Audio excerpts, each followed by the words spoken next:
Now we have the lovely Aspen Baker. Please give her a very warm welcome.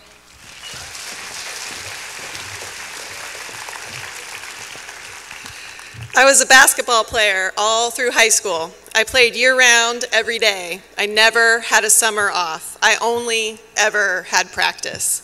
But that wasn't enough. To get better, I had to step outside my comfort zone. So I'd head alone to the basketball courts on the beaches where I grew up for pickup games, and then I played with Olympic gold medal winning para-athletes whose wheelchair moves kept me on my toes. But my high school team never won state. We got outplayed by the basketball juggernaut known as the Brea Olinda Lady Cats. I love to win, but the lesson that I got from basketball was one of practice. And I started to apply this idea to my life because I knew that one day I would find myself in places that were unfamiliar, with people that I didn't know, and I might feel afraid and vulnerable and unsure of myself. But I didn't want those fears to hold me back, and so I started practicing how to live alongside them.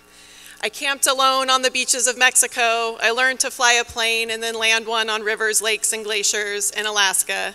Mostly what I was doing was training myself to be comfortable with the unknown. At age 24, I found out I was pregnant. I was nervous and afraid to get an abortion. I couldn't guarantee it was the right thing to do, but I had one anyways. The fear didn't stop me, but it sure floored me. Afterwards, I didn't get the support that I needed, and I realized how the stories of other women who'd had abortions were hidden from me. Our voices and experiences were unknown to our loved ones and to each other. I started Exhale so that women could be heard and connected.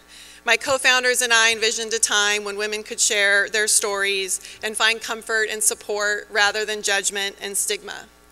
We created ProVoice.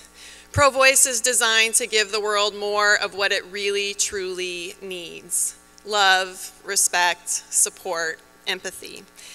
It's a framework that is really a set of behaviors. We practice listening and speaking from personal experience, and what sets us apart is that it's a process for change with an unknown destination.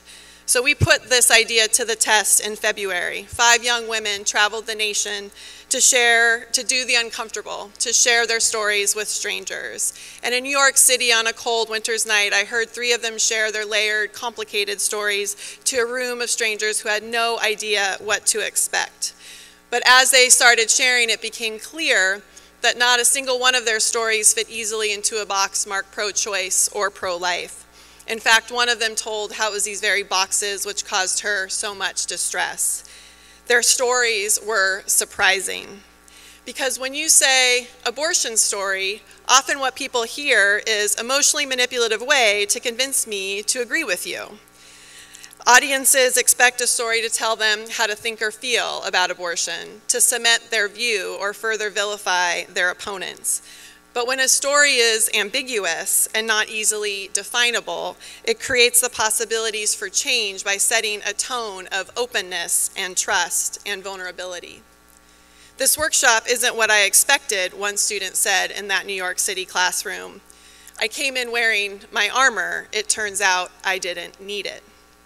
Living in the gray areas of abortion isn't a retreat. It's a conviction, a stand for new beginnings, and a way out of the same old, same old. We make the world that we practice.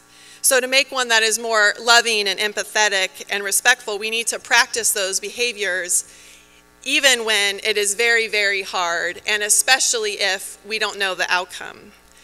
As we know, Malcolm Gladwell said in his book, Outliers, it takes 10,000 hours for a talented person to become great.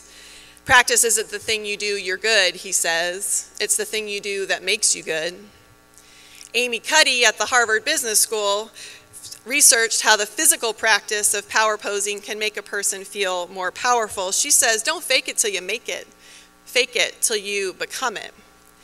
And I've been practicing how to live outside my comfort zones in the gray areas of the unknown for more than 20 years.